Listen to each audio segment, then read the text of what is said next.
Hello, everyone. Thank you very much for being with us today after welcoming almost 8,000 participants that have joined us from all over the world. We are truly happy to welcome you back on board for our third season and fourth episode of our 360 Degrees of Fundraising Masterclass series. In less than 5 episodes, we are covering the full value chain of fundraising in Luxembourg and beyond, welcoming you today on the How to Benefit from Governmental Aid and Grants episode.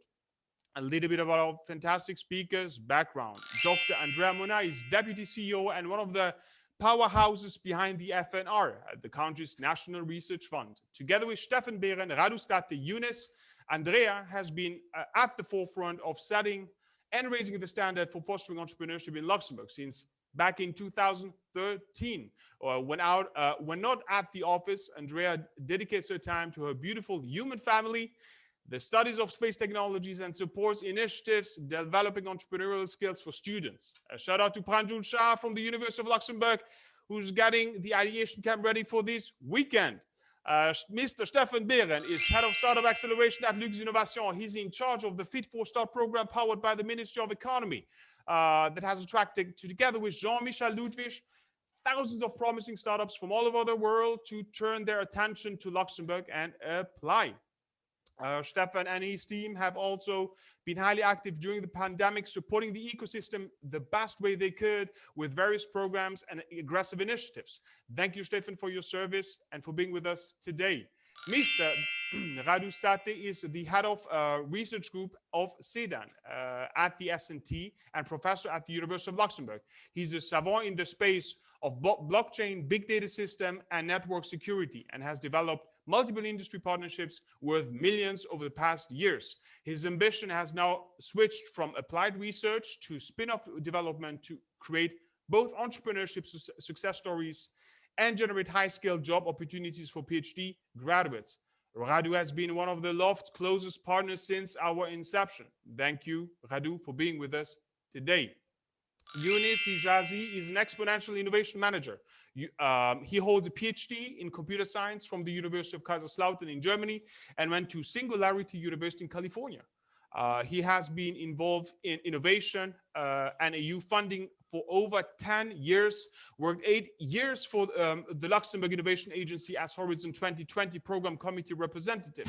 At ZAS Ventures, he leads the business development effort for the Eic Accelerator and won 2 cases so far.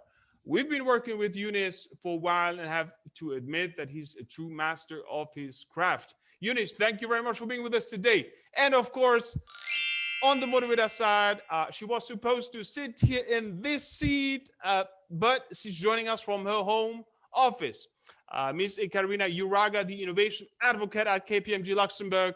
As part of the incredible innovation team led by Alice Denois, she supports startups and scale-ups to thrive and succeed within the ecosystem quickly. Ladies and gentlemen, Ms. Uraga, the screens are yours. Thank you so much, Anthony, for this really vibrant and energetic introduction. It's really a pleasure. I feel already energized from all your words. So time being scarce resource today, we'll go straight to the point. The panel discussion is about the governmental help, the aid, the grants, and the financial schemes that are existing in order to help startups, scale-ups in their operations. So today we are going to learn with the 4 wonderful representatives that we have in this panel, who those institutions are and how they can help to the companies. That's why we will dive in and look into the kind of companies that can be supported by those institutions. So are we talking about fintech companies, health tech, education tech, or are we really talking about any type of company and it's sector and industry agnostic? So that's what we are going to learn. And second thing that we will discover throughout today's panel is what kind of stage of companies are being supported by the respective institutions. So are we talking about companies that are really early at their stage of development, so at the ideation and conceptualization? Maybe you're already at the testing and you have your MVP ready, or you're scaling up to several countries. So the requirements in terms of the financial, your financial needs will be different. So today we try to tailor our sessions to you, to our viewers, and therefore we'll try to focus and address those questions during the discussion. Without further ado, We'll start with the first generic question to all the panelists, which will be about giving us an overview. Could you please introduce what governmental help, well, aid grants are available through your institution? And the first speaker would be Andrea, just because ladies first, and just because FNR is the largest research funding institution in Luxembourg. So please. Thank you so much, both of you, for this amazing introduction. I mean, you already kind of introduced FNR. So we're the national funding body for research, and we also support public-private collaborations.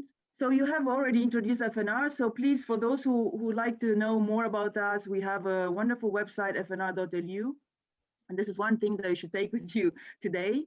And before I go into the our funding instruments, I would really like to talk a little bit about the advantages and disadvantages of public funding versus private funding. So probably most people do not know, but what we fund, those are grants. What does it mean? It means that we do not expect any monetary money back. We don't expect anything back, but to show that you have had impact, socioeconomic impact, especially for our country, right? And another advantage that I consider here is that our area of focus do not change that rapidly. So you can be kind of sure of continual funding.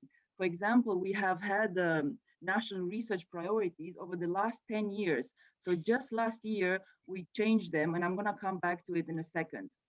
And also, it's very important, it's maybe a detail, but I consider it important because we have application form and processes that are put in place, and they're very visible and transparent and fair for everybody. You will have a decreased relearning content and form, meaning that once you understand how we work and what it's expected of you, it's going to be easier and easier to apply to our funding schemes. But I'm not going to hide, there are also disadvantages. And I mean, that was recently in the news. I mean, you heard that when one of the biggest pharma decided to develop their vaccine, the COVID vaccine, they purposely did not get into public funding because public funding, it is especially European funding, and one of my colleagues here maybe can elaborate on that. The requirements can be very lengthy and the proposal very complex. And there's a lot of administration and compliance processes. I have to say that on the side of the FNR, we are very conscious about that and are trying to streamline the processes and make it as easier as possible, especially for the companies. We know they do not have resources and time to spend so much time on forms. So we do help. So when you are thinking about applying to our schemes, you can always call us and get in contact with us and we'll help out. And of course, we do expect institutional cost sharing because we are sharing a big risk. But why are public partnership interesting for a company? Why should you engage with the research institution or a university? Well, first of all, especially if you're a small company, you get access to latest technology, to very sophisticated and equipped labs, and of course to all the students that have the latest skills, right? You can get access to costly infrastructure, to test beds, and you also share your risk. If you have a project, a bigger project, you bring public and private funding into it. It's a risk. It's a shared risk, but also a shared outcome. So you have to be very aware of that. It has to be in a consortium agreement. You have to put down how you will share not only the risk, but also the outcome. And last but not least, you do bring very diverse and new perspective around your problems because you have suddenly innovators, researchers, they have a different mindset, right? They know those research frames and they can apply different methods and help you out. So very quickly to our funding schemes. As I said, we have last year redefined our national priorities. So you see, we have industrial service transformation, personalized healthcare, 21st century education, and sustainable responsible development. I have to say a lot of technology, including fintech and AI and digital, are covered by those. And if you're really interested in the details, I invite you to visit our website. We have a whole document that describes very detailed those priorities. But also we do fund also niche research. So especially with when supporting public-private collaborations, we are also going beyond these priorities. So we have four main funding schemes. And I think the most important for you here is one that we call industrial fellowship. So what we do here, we support research projects that are carried out by a doctoral or postdoctoral student that works together with the university, but has a working contract with you as a company. So we will pay the salary for this person, and the person can spend up to 90% in your company. But of course, this is a common project with the research institution. We have another program called Bridges, where we support project-based funding. So those are bigger projects where also equipment and other costs can be shared. Another very interesting program is Eurostars. This is a program from the European Commission, and Luxembourg participates. FNR is contributing to the research institutions, but Lux Innovation supports the companies in Luxembourg up to 350K, I think, or 300K. And the last interesting program that we have is called JUMP, and this is a program that supports the commercialization of research results by funding proof of concept schemes. So this is interesting because we have seen projects coming from the idea up to minimal viable product, and preparing those projects to go out to become spin-offs and raise further funding. Thank you so much, Andrea. Thank you so much. That will be all from me. Thank you so much for this introduction that gives us a good context of all the scope of activities of FNR. Jumping to Lux Innovation, Stefan, you have so many different programs that are currently being run. When you go onto the website of Lux Innovation, there is so many things to see, to learn. Could you please briefly give us an overview of what it is that you're offering in terms of financial aid and schemes? Will be a pleasure. Thank you very much for being here, and thanks so much to the introductions earlier on to Tony and Ekaterina. Indeed, that's a bit the challenge then, to focus on the more important support missions that Lux Innovation has. But in general, what we try to do, we encourage and support companies to innovate and grow in a smart manner. And around these topics, we have tried to build interesting programs. We also facilitate in the collaboration between Luxembourg public research and companies. And last but not least, also we try to ensure that Luxembourg continues to attract international investments, companies and skills that are perfectly fitting for the country's initiatives. So today, I'd like to focus on one very specific scheme. It's called Young Innovative Enterprise, and it targets companies in the growth phase. So we have more support schemes available, no matter what kind of maturity and what size of companies. But this one is dedicated to early stage companies in the growth phase. So we're talking about a company that is able to show already the first MVP, ideally first client interaction, and is about to raise the next round of financing. Typically, when taking this into account, it means that we're talking about companies in a seed or preferably even in a Series A kind of stage. This Young Innovative Enterprise funding scheme matches up to 800,000 euros via a capital increase, and covers the financial need for the company over a specific period of time. What kind of companies can benefit? First of all, it's really industry agnostic. Of course, we aim to support companies that grow out of Luxembourg.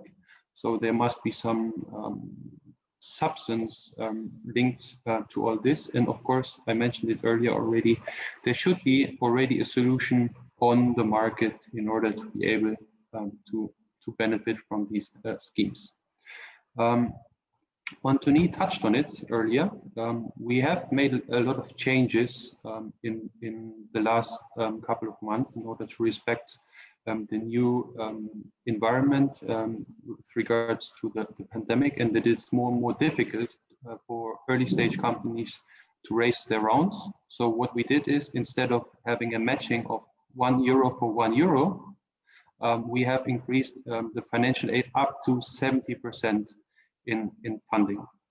And also, Andrea made the differentiation earlier already, grant versus other schemes. It is a grant scheme, so it is really based on real occurred costs in that sense, but you do not need to pay it back.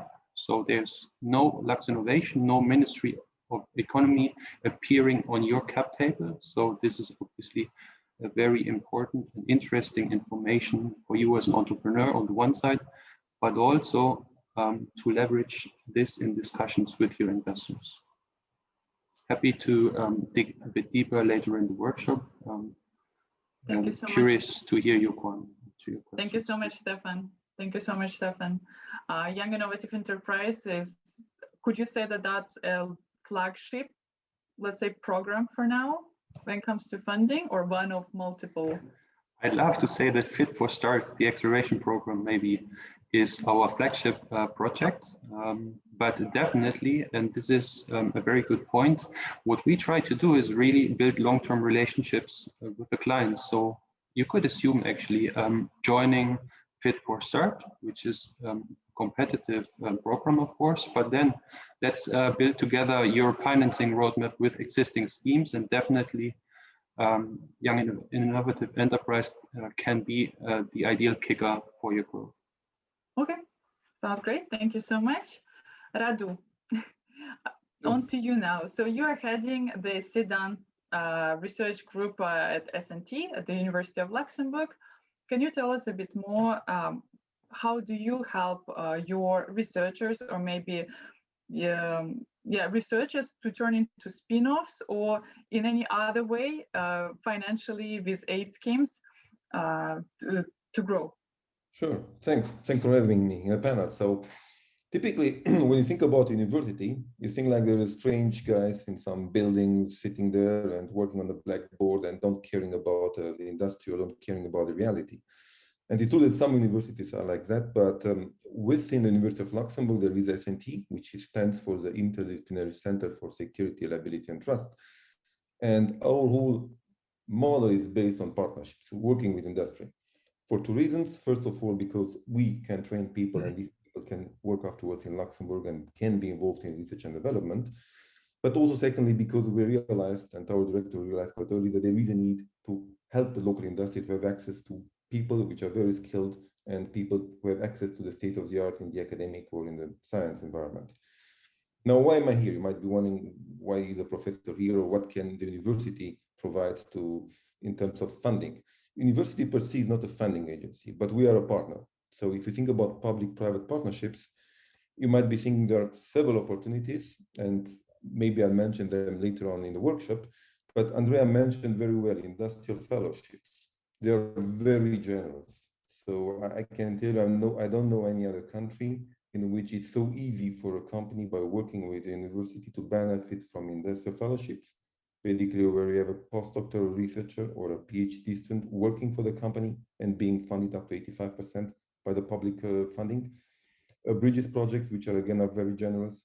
And what is very important, if you really have an idea and you say, okay, I like to create a company out of it. Obviously, sometimes you cannot directly apply to the FNR if you're coming from an SME, but if you want to engage in research, join the SNT, come up with a project, and use basically the JUMP project to create your startup and get some seed funding basically to develop an MVP, that's something which is, again, it's very easy. I mean, easy. You have to fulfill the criteria, but the support is very generous. And I know it because I've been basically involved in all the 4 different project and funding schemes that Andrea mentioned.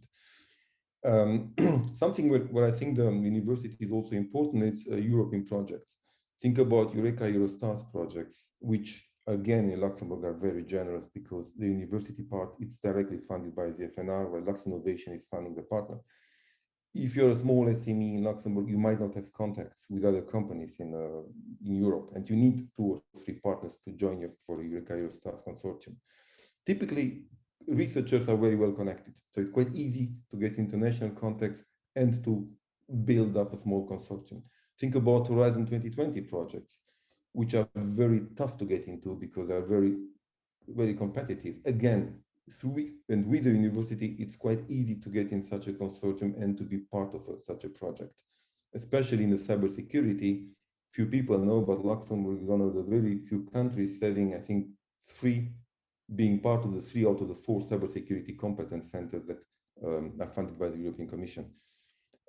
Again, what is very important about collaborating with the university is that you also have access, besides the FNL funding schemes, which are a lot of them, also to the Lux Innovation one. So there are these research and development innovation grants, and by working with the university, you basically have a 15% benefit on the collaboration. So we engage with many startups, also with bigger companies, but here the focus today is on startups. So personally, I've been involved with at least 10 startups, different sizes in different stages. What is very important, however, to know is to think about a strategic innovation that you want to develop. It should not be just a service that you want to copy paste and let's try to do it a similar thing. It should be something where, hey, there is a need for some technology which is a little bit more advanced than you can get.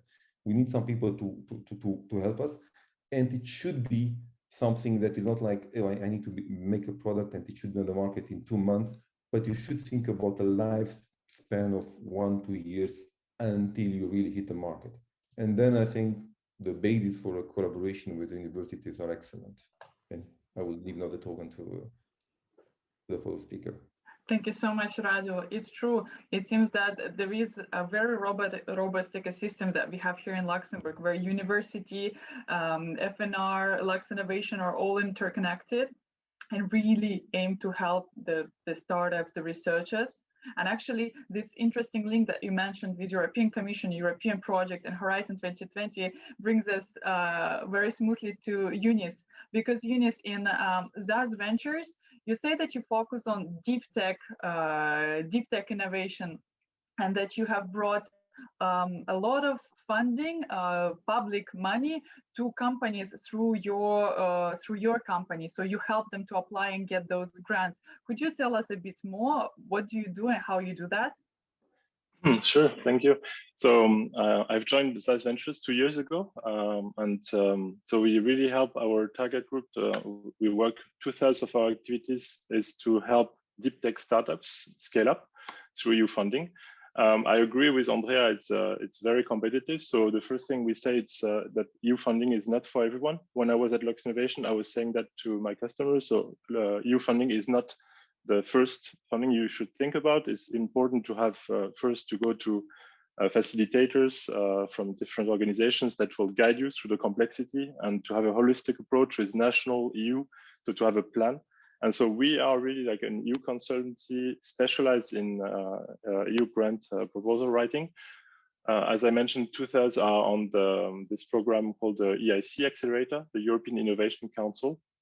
And it's for single companies for any deep tech topic, but it has specific requirements that are written and also that are not written, that you know from the experience by writing the proposals.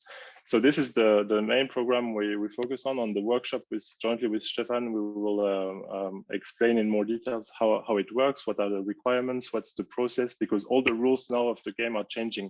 We're moving now from a 7-year program, Horizon 2020, to Horizon Europe.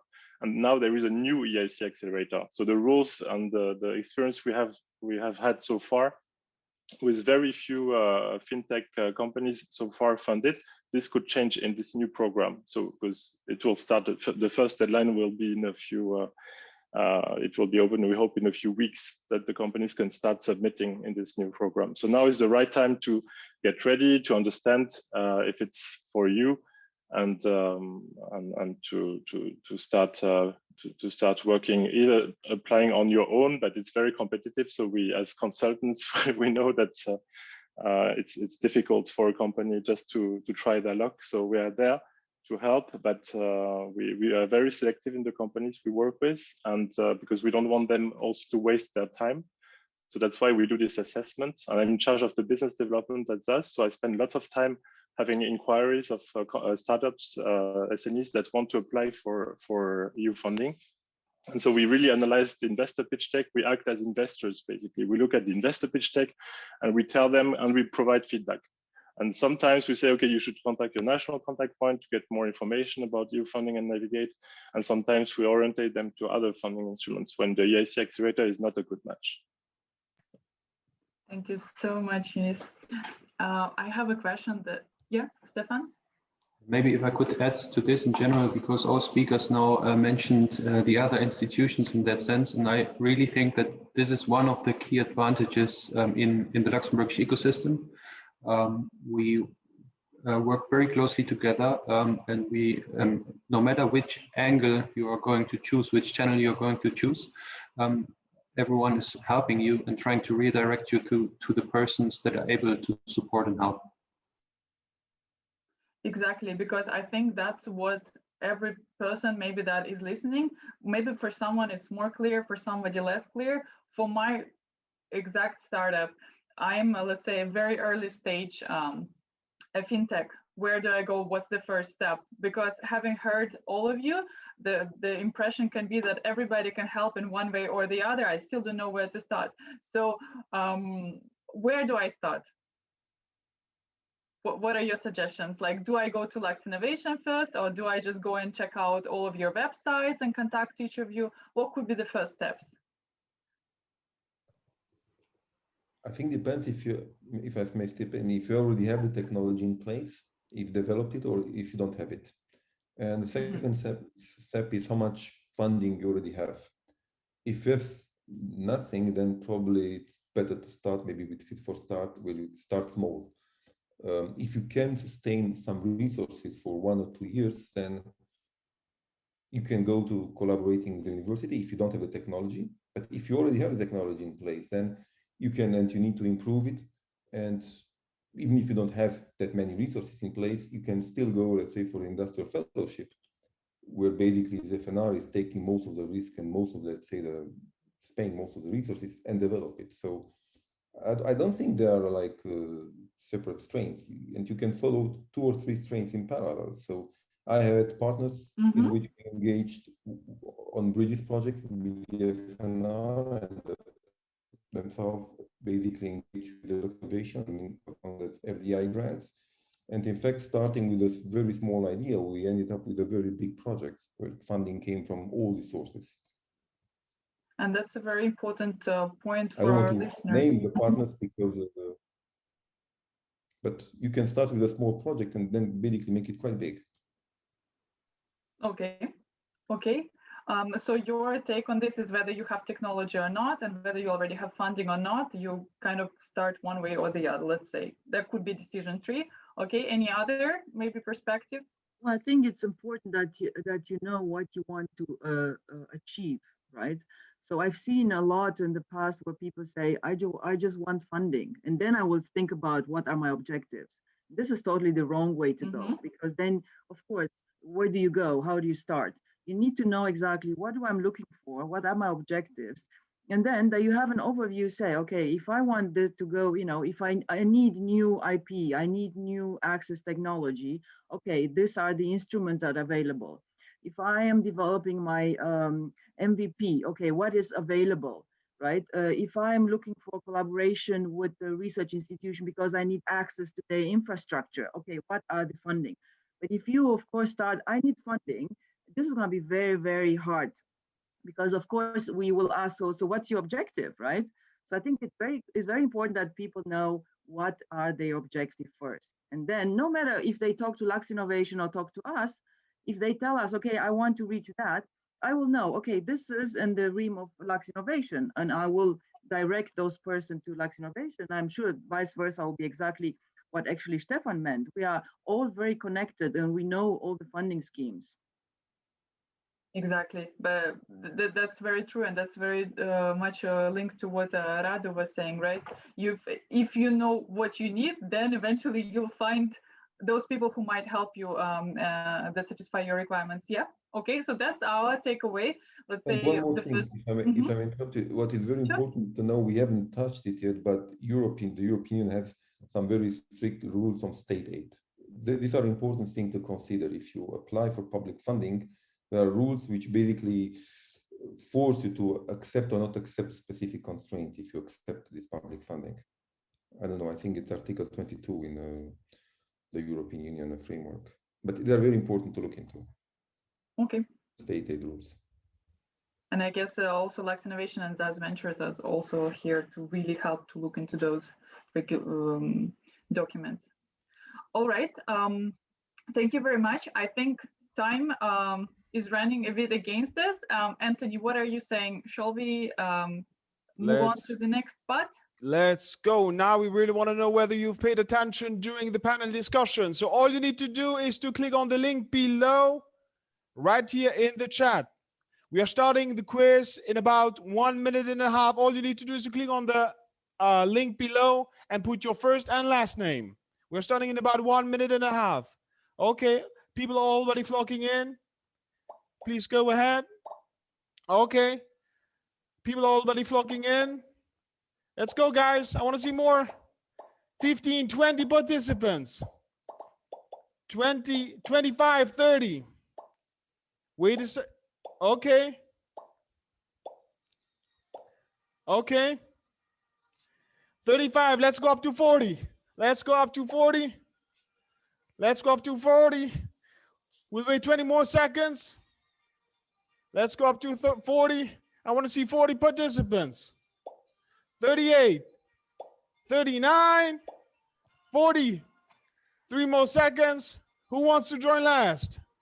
Who wants to join last? No one? Okay, one last person. Let's go. If you don't go for fintech anymore, auction houses, you can make it. No worries, Anthony.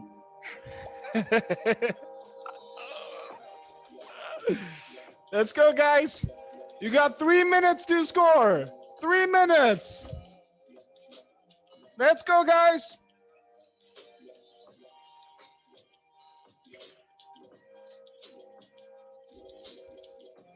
Thank you to the panelists for compiling the questions.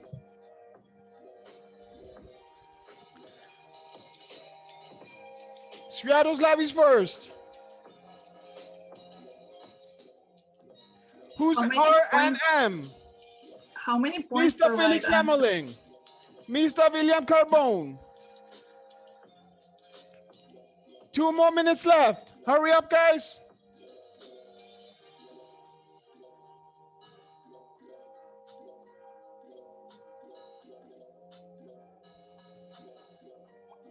Okay, let's go. Sviatoslav is scoring well.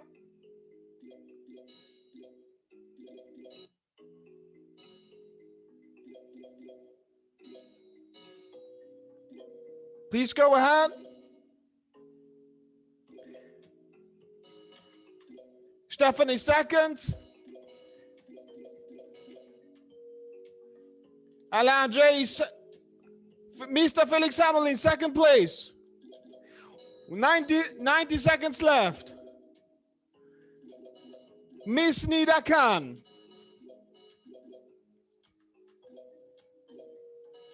Okay. Miss Nida Khan, second place. 70 more seconds left. Let's go, guys.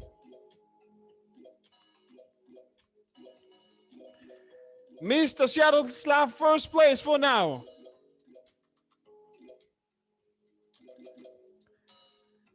Mr. Felix Hamelin, second place still. Guys, you got 50 seconds left to score.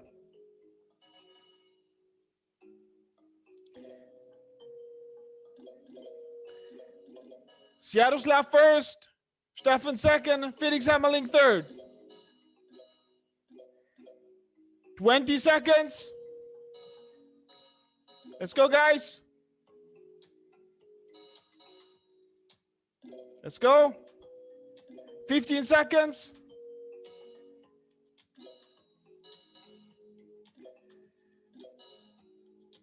5, 4, 3, 2, 1.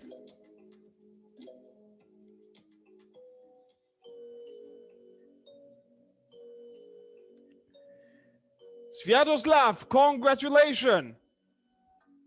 Please introduce yourself. Sviatoslav, please on screen and introduce yourself. Hello, guys. Nice meeting you. Where are you from? You got 30 seconds. I'm from Unicorn-S, Vice President on non-equity financing, and actually working with Lux Innovation and applied for FNR, so I'm well familiar with programs. And thank you guys all for the kind introduction. And now I know even more. So happy to be the first place and see Stefan a second here. Thank you very much, Sviatoslav. Nice Congratulations for scoring the best on today's session. We'll bring you back later on during the year. Of course, we'll have a competition ready for you guys, for all the winners. Okay, now you got 2 workshops to choose from. The first one will be with Lux Innovation and Zaz Venture. Stefan and Eunice, you can join them in the first workshop and the workshop room, and the second is going to be with Andrea and Radu, FNR and SNT. So all you need to do is to click on breakout rooms and you can assign yourself. Directly, it covers, I think, also No problem. schemes as Fit for Start is also offering up to 150K in grants, in addition to all the tailor-made services in the program itself. So in a nutshell, what are we discussing today? Lux Innovation has been introduced earlier. What we do is we support enterprises in many different verticals and with a lot of missions around. We target startup services today. So it's really access to ecosystem, acceleration program has been mentioned, different public funding schemes, Fit for Start was mentioned, R&D related grants are also available. Young Innovative Enterprise is the sweet spot for today. And then later on, also, Eunice is going to introduce European funding opportunities, or more specifically, Eic Accelerator. So what is Young Innovative Enterprise? Again, it's designed for cash burners, companies that are going for money with external investors in order to quickly grow and scale into new markets. What you can see here is actually the so-called Valley of Death. You see a financing graph, so that is a typical graph for an early stage startup. What are you intending to do first? You're trying to build a product. You try to come up with an MVP. You try to attract your first clients. Ideally, you get some market traction. You have burned some cash. And then the question is typically to raise the next round of financing. I mentioned earlier, it could be a C round, but most of the time it's more an A round in order to enter into new markets. You have a proven product market fit. You intend to attack new markets. It's up to 800K in grants. I mentioned it's a 70-30 ratio in terms of financing available. How are the 800K or up to 800K distributed to the company? It's in 3 tranches, as you can see here. Typical case would be 35%, 35%, and 30%. Dedicated to each of these tranches, there are milestones that you should achieve in order to unlock the tranche. The milestones are very straightforward and transparent. We agree on milestones based on your business plan, of the company's business plan, what you intend to do, let's say in the next 18 months. 18 months, 2 years, and then every 6 months, that is a realistic scenario, I think, every six months, one tranche could be unlocked. These milestones typically are linked to substance-related topics, potentially product-related topics, and maybe also another economic figure such as revenue, or depending on the business model, maybe also client-related milestones. An easy example, assuming you would foresee in 1 year's time to add 1 or 2 additional modules to your existing product, then this would be a milestone in tranche 2. Assuming you would say you intend to grow the team in this 1 year's time from 6 to 12 people, a typical milestone could potentially be that you really have hired 4 FTEs. We never go for the full 100% as foreseen, being well aware that there might be some issues that stopped you from having the perfect scenario. But then instead of 12 FTEs, maybe the 10 FTEs would be a milestone for tranche 2.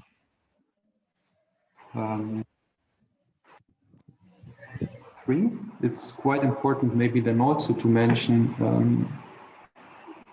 we are talking about taxpayers' money coming from the Ministry of Economy and their umbrella for RDI funding. We obviously would like to ensure that before we unlock tranche 3, that you are able to ensure the going concern of the company. So the worst case from the government's perspective is that tranche 3 is paid out and the company is bankrupt a day after. So as a consequence, typical milestone related to tranche 3 is also that you are able to show that you have also confirmed an additional fundraising round in line with your story. Could be a fundraising, so an equity round, but maybe also here and there other instruments such as convertibles or even subordinated loans, etc. Last point maybe to mention, it's dedicated to small enterprises and it's the only instrument that is limited with regards to the age of the company on group level even. So assuming you're an international company, let's say from from Southeast Asia, and you intend to develop your product in Europe. So you identify Luxembourg as the ideal gateway to come to Europe and to scale your product into European markets. Then it's not just the age of the Luxembourgish entity, but also the age of the Southeast Asian headquarter that needs to be taken into account. And then we need to ensure that A, age is not a limiting factor, B, also the size of the company, that you're not considered as a bigger company than this small enterprise according to European regulations. Should be innovative, there should be a tech layer included, of course, etc. But that's very detailed and happy to discuss this in a few minutes then in the Q&A. That's it from my side. Eunice, if you want, you can kick in. Sure, I will share just a few slides as well, and then we can go into Q&A. Okay, so just a few words about this. So we have we spend a lot of time to review investor pitch decks because, as I mentioned before, we really act as investors, as VCs would do, and we don't. Our fees are success fees, so we don't charge upfront, and we have a very high success rate, and we've raised 450 million for our clients with all the funding instruments together since over the past 5 years within Horizon 2020. So we are really interested here in market creating innovation, disruptive innovation. So you can look at the definitions that's of Christensen. There are like several references on disruptive innovation. We're not interested in sustaining innovation for the Eic Accelerator. So it really has to be something with high risk, and you will see that in the next slide. So I just passed this. This is our track record. So I mentioned 460 actually EC funding. and almost 350 million for the EIC Accelerator that I will mention here. So we have clients from all over Europe and also Israel, Switzerland, which are also eligible for as associated countries for the EIC Accelerator. We are interested in for the EIC Accelerator is one of the three instruments within the European Innovation Council. So you're really at the top here of the technology maturity. So you already have an MVP. You have you have seed fund. Usually we have around companies that have raised around 1 million minimum, that have 8 to 10 people, and that are looking for a Series A, and they can get up to 2.5 million grant. So that's for the industrialization of their prototype, and up to 15 million equity, 1.5. But in average, it's more like 4 million for the scaling up activities, commercialization and scaling up. So it's really like very it's a very large amounts for a single company. So it's very competitive as well. So if I just look at the definition, what is deep tech? So you can see it on this matrix. You have a high product market risk, so the risk of not finding the fit, and you have a high risk of R&D not succeeding. So if you have both, you are deep tech. If it's just one of the two, it's not deep tech. So this is really important. The program has evolved now over the years and has become really the flagship deep tech program to finance EU startups. One great example is BioNTech. So you can see that they got lots of funding in the first years. It was a very, very slow growth, and then they had private funding, Series A, and they started really the inflection point. And you've heard of course today with the Pfizer. The partnership with Pfizer and the vaccines for COVID. So this is like a success story. Typical deep tech in biotech. It goes very slow at the beginning, needs lots of patient capital. And so they received different grants, over 9 million, and then they could scale up with private funding and government funding also. So what is important with the EIC Accelerator as well is to know the window. So it's a Series A. So you already have seed fund. You're looking for a Series A funding. And you also need to consider what's the societal impact. If you're just doing, I've seen now some pitch decks and they're doing better Wi-Fi in the train and things like that. You really have to think about what's the societal aspect. And so if you link that to the United Nations SDGs, for example, so you have lots of cases that are around health, trying to fight cancer, fighting climate change. So if this becomes more and more important. So any topic in theory can apply, but then if you cannot really convince on the societal aspects, you will be competing with others that do. So that's really important and has been more and more important. So lots of topics you can see in health and in smart cities, in climate. And fintech hasn't been too successful so far, but we will see in the new program starting this year, Horizon Europe. The workflow has changed. So now you have a short application that you submit. It's a kind of filter with a short video, a pitch deck, and the equivalent of 5 pages. If you pass this stage, you're invited to submit the full application, which was until now, it was around 30 pages. So it's going to be around 20-30 pages. So where you have the full proposal with the roadmap, your work plan, the budget, so the detailed business plan, basically. And then the third step, if you pass those 2 written evaluations, short and full, then you're invited to the interview. And you can to pitch to the jury, and then you can the project starts, and you have first the grant component that comes in a few months, and the equity component comes later. And they changed also the rules on the evaluation that now if you have 2 no-goes, you have to wait 1 year to resubmit. So they want to reduce the number of resubmissions. Okay, so that's it for me, and I think we should have maybe some discussions, some Q&A.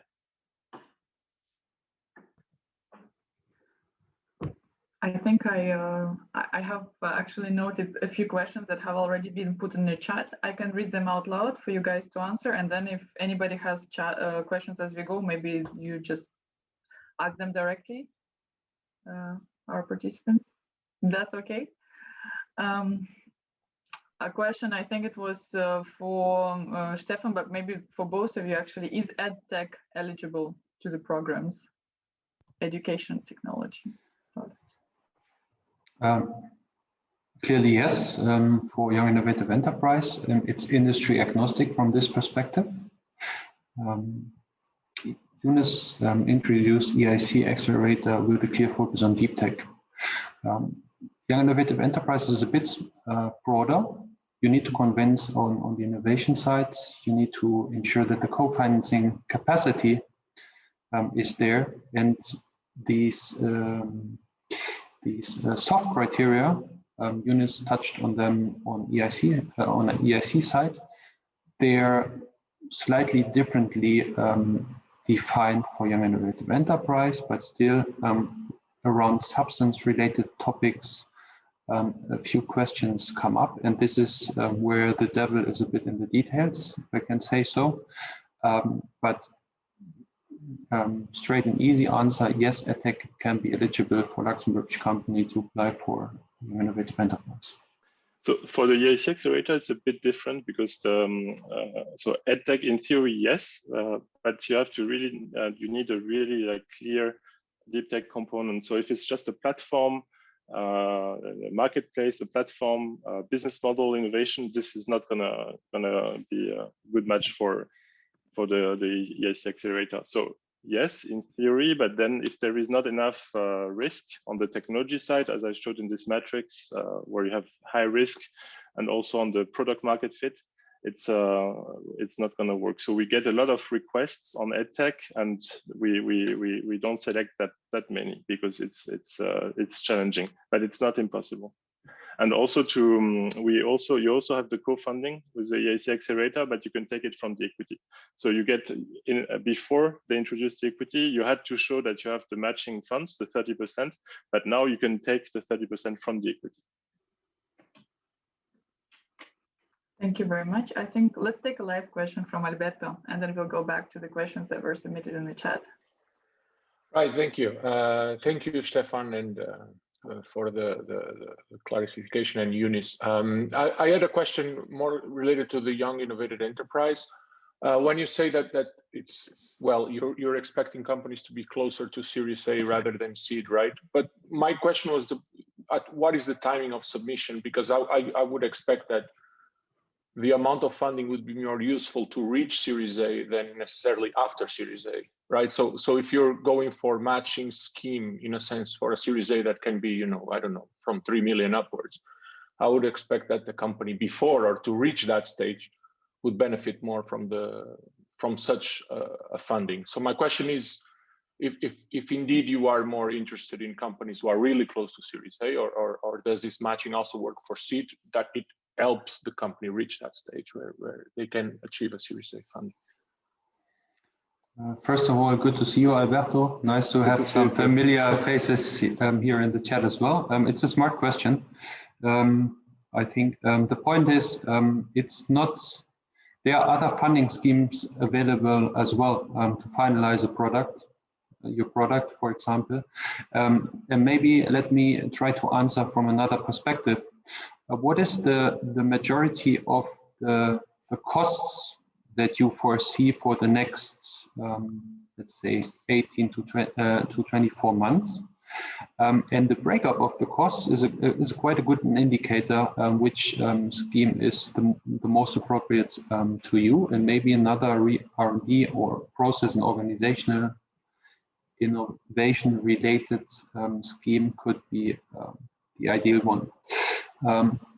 If the majority of your costs are still product related, you probably do not fit in the ideal sweet spot for Young Innovative Enterprise. Then we would probably guide you to use another scheme first, and then to kick off with Young Innovative Enterprise in the next round of financing. Also, yeah, clearly, if you go for a 3 million round in an A round, the aim is with this scheme to really help you to accelerate quicker and to achieve the goals in a shorter period of time. So it still can make a difference as it is more funding available for your financing need in a shorter period of time. I hope this answered the question. Yeah, I see the point. I see the point. Definitely, it could be something beforehand to make you eligible for an A round with private equity investors. That's a smart point, but it's not designed as such at this point in time. It's more like to incentivize to grow quicker once you have succeeded. So, but even if it's in a seed stage, if you're putting the fundings into growth and into getting customers and developing commercially rather than the product, then it's applicable as well. Indeed. Thank you. As long as you can convince in your that's another challenge, right? Yeah. Thanks. Welcome. We have lots of questions actually coming in. I'm just trying to look at some of them and sort a bit. Maybe we can jump on the question about actually nonprofits. Can you elaborate on what programs are relevant for nonprofits, if at all, if any?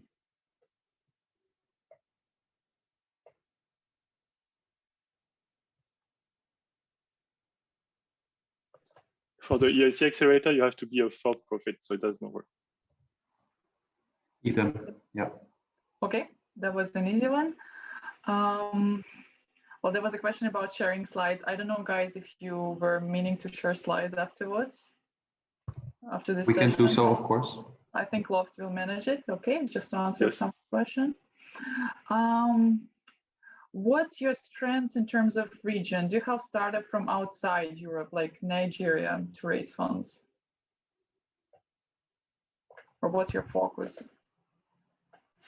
For me, it's quite easy to answer. We also aim to attract foreign direct investment in that sense, but you need to then, taking this very specific example, coming from Nigeria, if you, for example, foresee that Europe is a market you'd like to enter with your product, and Luxembourg is the base to do so, then we could enter into discussion. But if it's not foreseen to generate or create any substance in Luxembourg, then unfortunately the scheme is probably not the right one for you to choose. That's clear. And Eunice?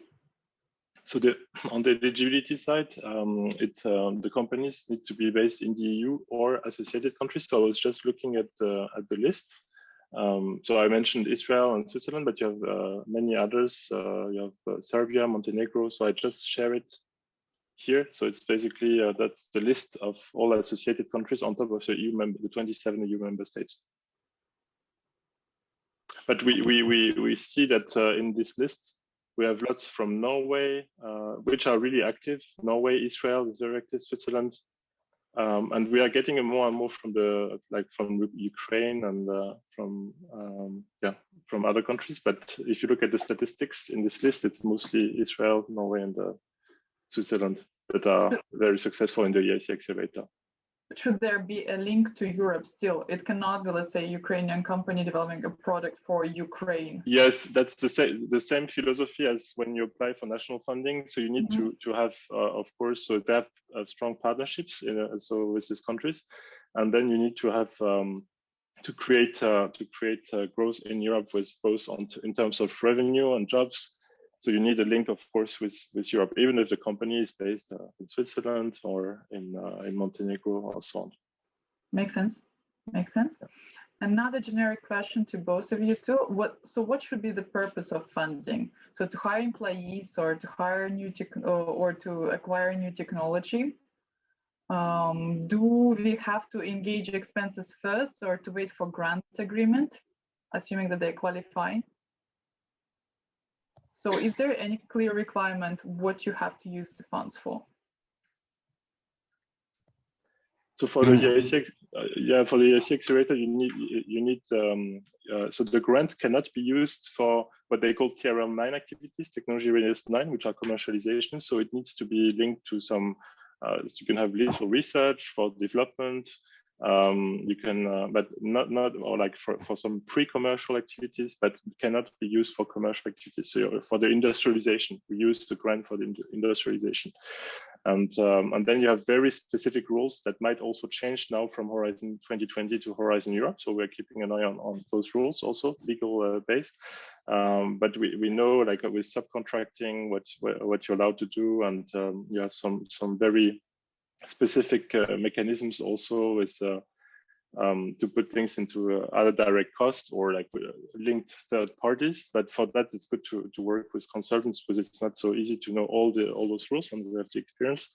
But yeah, basically you have so the types of activities are really like the development, and then you have the equity can be used for any activity. And a quick, I just see 2 more minutes left, so I try to keep it very short. The nature of costs or the costs dedicated to this scheme are agreed beforehand in that sense. You apply with a business plan for your company. I mentioned these milestones earlier on to unlock the grants. So around this process, there's a lot of iterations, and we try to work with you also on the strategy and challenge a bit your assumptions that have been made. But based on that, it's not the objective to do a micromanagement in that sense, but difficult to say if, let's say 30% of your costs are business, sales, and marketing related, then suddenly you end up with spending 70%. On that side, probably you are not able to achieve the milestones to unlock the next tranche because the strategy wouldn't finally end up as forecasted. This indirectly quickly answers also the question that I saw in the chat. How do you apply? It's a short application in that sense, but mainly on business plan, cash flow forecast, and then a few administrative related things such as articles of incorporation, backup information on the assumptions made in the business plan, supporting agreements, etc. Question on EIC. For you also, Stefan, any start end date to keep in mind? Sorry, young innovative entrepreneurs. Anytime, it's bottom up. Anytime, all right. And for the Eic Accelerator, we have for the full application, we have early June and early October. Those are the 2 deadlines that we have now. I think there's the 6th and the 9th or something like that, but it could still change. And for the short application, we don't know when they will start opening with this new platform. We think it's going to be in March or April. We don't know exactly, but it's the beginning of a 7-year program, so they have to put everything in place. So we'll have only 2 deadlines this year for the full application, and next year, the next years it will be 3 deadlines per year. Unfortunately, we weren't able to take every question. Thank you guys for being active and submitting them. I guess you can always reach out directly to Stefan and Eunice. You are available, right? And have a discussion.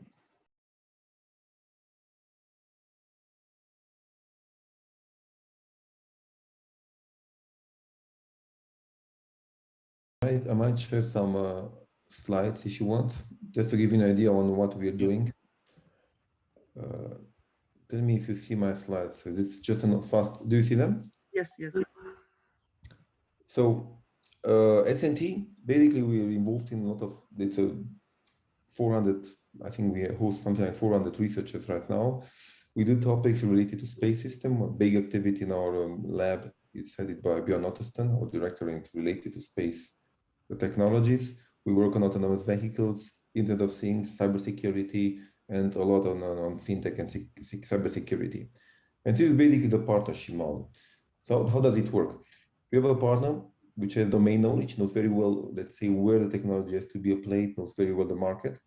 And then that partner, let's say, assumes some research. It can be applied research, like really hands-on, but it can be also very linked to fundamental research. And then there are some joint results that are resulting based on this partnership.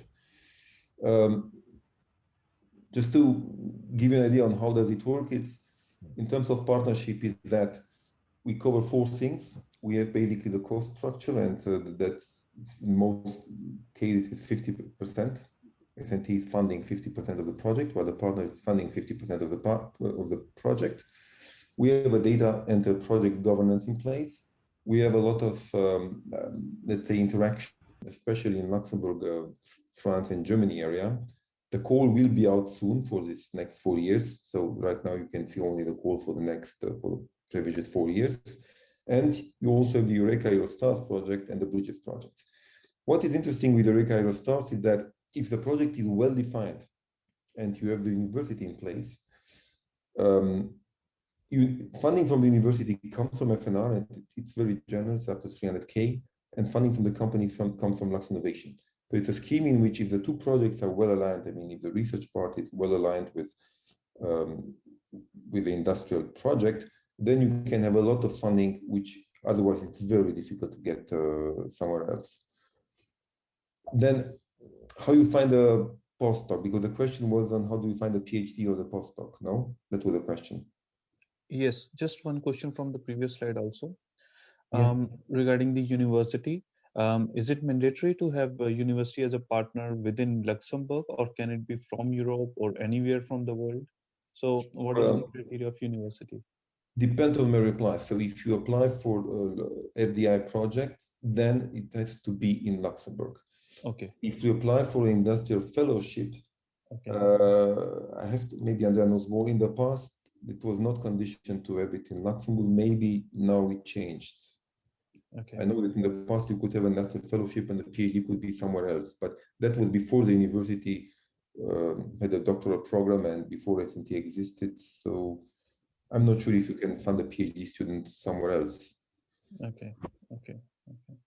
Right. For the Bridges projects, again, you can apply even if you're a foreign company, but then you have to basically contribute up to 30% of the cost. Right now, Bridges projects are very interesting because it's a collaborative research project, but with the company, it's contributed only up to 15% of the total project cost.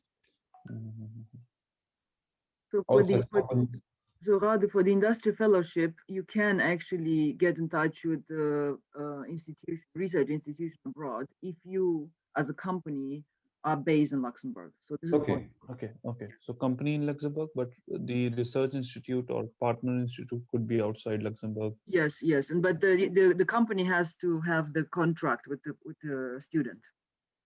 So that we like to keep the money in Luxembourg. So the money will go to the company in Luxembourg, not abroad. We cannot pay. Yeah. The company is in Luxembourg already. Yes. We are in Luxembourg already. So that's absolutely no problem. Yeah. Okay. Great. Good to know. Yes, good afternoon. My name is Jean-Christophe. Thank you so much for hosting this and fielding our questions. I wanted to check with you. I have access to a third to Eastern European technology that is already exists. However, there is still a heck of a lot of R&D to be done around that. How would I go about bringing that technology here, starting a company and form EU partnerships and basically, just grow the business? I think the most important thing, if you want to bring technology, especially into Luxembourg, is to get your hands on the IP. Sure. Yeah. Sure. So I mean, if you have ownership of the IP, or maybe joint ownership, so there you become eligible for funding. But of course, if the IP is held totally by the by a company abroad, then we'll probably not be investing in it. So we like to. No, I appreciate that. Can I just then ask what the joint ownership percentages should be? Is there any directive on that? Well, I mean, we are looking at the EU guidelines, but it has to be really written. For example, if you have share IP, who is commercializing, right? Yeah. Exactly, and how they are commercializing. What you have to have a contribution or really an something that an added value for Luxembourg as a country. Yeah. So you have to show that, you know, there are different ways to show, but there has to be an added value for Luxembourg and also an impact on what you call socio-economic impact. Yeah, no, I think it can. It's all about green radio signals. It's called free space optical communication. So basically, just you know, instead of using existing frequencies, it's free space, so it doesn't clutter cities. Maybe somebody else knows, but I mean, in the past, Luxembourg had this this regulation for IP. Yeah, I mean, you heard about the IP box. So where they had like really advantageous conditions for bringing IP into Luxembourg, tax conditions. But I know that Europe has asked to change. So I don't know where we are right now with that. But maybe it would be interesting to look into that as well. Okay, I'll try and find. I don't know if anybody here knows a little bit more about that, but there must be something around, you know. Oh, you might want to contact the EPIL institution. Can you spell that for me, please, ma'am? Yeah, it's IPIL. It's the institution that deals actually with intellectual property in Luxembourg. Okay, so fantastic. Must be epil.lu. So they might give you more guidance on that. Okay, yeah. Okay, I honestly don't think that joint ownership should be a problem at all. And then, yeah, just be a nice way to shake hands all around the EU and bring this technology in. It's a very good technology for short ranges like 5G requirements, and it really just lowers the noise level altogether because there is no noise. Please, we have 10. Yeah, you guys have 10 more minutes left. I will join in then. William, you want to go? Go ahead. I will join after. Oh, thanks. So yeah, pleasure to be here. We are a company that is existing abroad of Luxembourg, and we do have among our chief scientist officer people who have a PhD even abroad. And I was very interested when you talked about the IP, and we help companies to generate new IP opportunities, and we are part of an ecosystem. So I wanted to know if we would have to fund our company in Luxembourg in order to have a, full benefit in operations, or if we can be intervening from abroad but still having our IP in Luxembourg and hire me a student or be part of I mean, Luxembourg. Like, what would be the case? Obviously, if you are based in Luxembourg, you have access to more funding, right? I mean, it is. I mean, anywhere in Europe, the country would like to spend their money in their own countries, right? But so for industry fellowship, for example, to have those students, you have to be based in Luxembourg. Bridges, you could also have a collaboration. For example, if you say, I'm really interested in this technology because the university is the only one who has it, I want to work with them together. You could be also based abroad, but you would have no funding from Luxembourg. So you would have to co-fund with 30% of the total costs. But you will get access to IP. I mean, this is something that is between you and the university in this case to negotiate the terms of your IP contract. We are not really intervening in here. We just want you to keep the European guidelines in mind, because of the state aid I was mentioned before. But otherwise, this is a pure negotiation between you and the research institution. Very good. Thanks, Andrea. And also agreeing what Radu said before, if any of our employees will go and apply for industrial fellowship, I saw that there is like a program there, and you just pitched before. What are the, you have any leading technologies? For example, we're focused also on quantum. I know that HC was mentioned before. So if you have anything around quantum as well. I think there are no specific calls for technology or whatever. If you think about quantum, there are several things that are happening in university. So there are some research groups working on quantum basically for security, quantum encryption. There are some others looking into quantum, but from communication, and they're part of European project, basically space communication using quantum technology. And there are also groups working on quantum for machine learning, because you can use quantum technologies for speeding up machine learning. But that's a topic which I think in which Luxembourg is kind of has not really started yet looking into realistic into quantum, because they assume that it's too expensive, that we need a quantum computer. So it's an area which I think we are kind of lagging behind. If you compare to what's happening in Germany, in Munich, for instance, they're more advanced in the applied part of quantum. I mean, because quantum can mean a lot of things. You have the theoretical security part, but you can also have taking the access to the IBM computer and then running some real programs on the IBM infrastructure. Right. Actually, I'm a former IBMer. Just left to do my own business. So I was, the quantum ambassador for the company. So that's why especially when you mentioned the space, I also attended, graduated from the University of Luxembourg for the space program. It was like a Copernicus, so it was great opportunity to see how well and establishes the environment and the ecosystem there in Luxembourg for all these state-of-the-art innovations. But I think there is a big opportunity that can be done in quantum computing, not necessarily in building the infrastructure, because it's very expensive. And if you're not a country like France who is spending, they are going to spend 1 or 2 billion now for building the quantum computer, but in the software area part. There are companies in the US just living by writing software for basically the quantum computer that IBM has. So companies need them, and well, there is an opportunity in software engineering for quantum computers, which don't require big infrastructure costs. But for the moment, I haven't seen in Luxembourg too much happening in this area. Okay.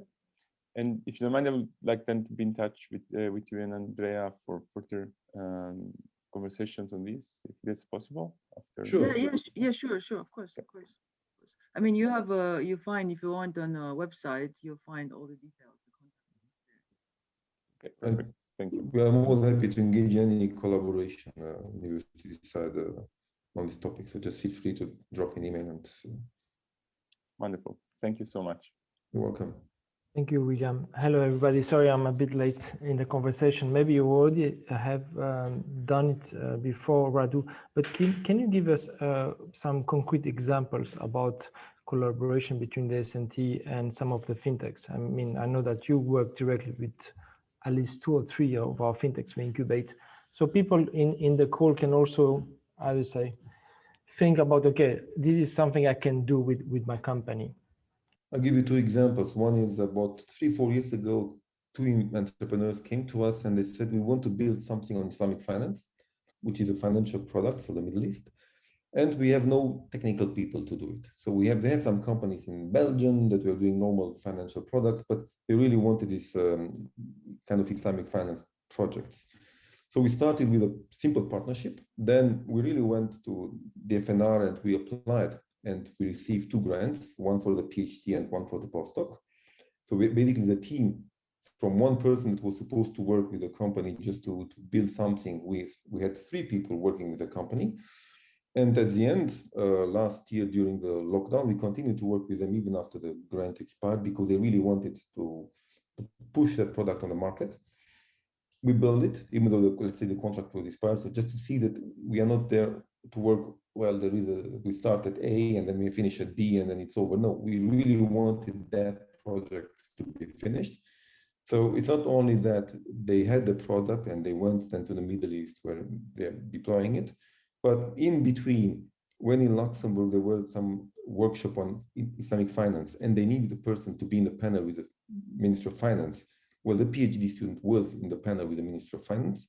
And I'm very happy to see the PhD student was numbers 3 in the quiz. So Nida Khan, well, there were 2 persons having the rank 3. She was not among the ones shown in the panel, in the Zoom, but she was number 3 in the quiz. So she was there in the panel with the Minister of Finance, with Mr. Gamelia. They described about the opportunity that Islamic finance can bring to Luxembourg. So there was a need for a person who is qualified both in the technology, in the financial part. Then the PhD student was there. And I don't think we could have had that project if it hadn't been for the FNR to support both postdoc and the PhD student with individual grants. Other type of project, especially in the fintech, we're working with an exchange that was part of Loft, the next exchange. We worked with Ripple, and again, Ripple started, they joined Luxembourg 4 years ago. They were part of Loft. I think they're still part of Loft.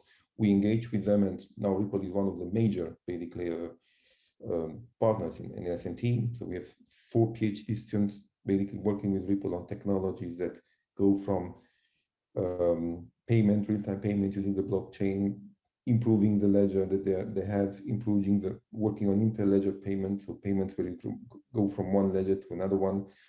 And again, that's something that was enabled because Luxembourg is small, they had access immediately to the S&T. We were able to have access also very fast at that time, to the Minister of Economy. So all of the things that have been mentioned in the first part of our meeting, that Luxembourg is small and people are very easily to get in touch to and to have a contact and to discuss potential project. I think that was useful for the project. We are working with another company. With another company, I cannot name them because they might not want to be named, but they are in a Loft. It's a Finnish company.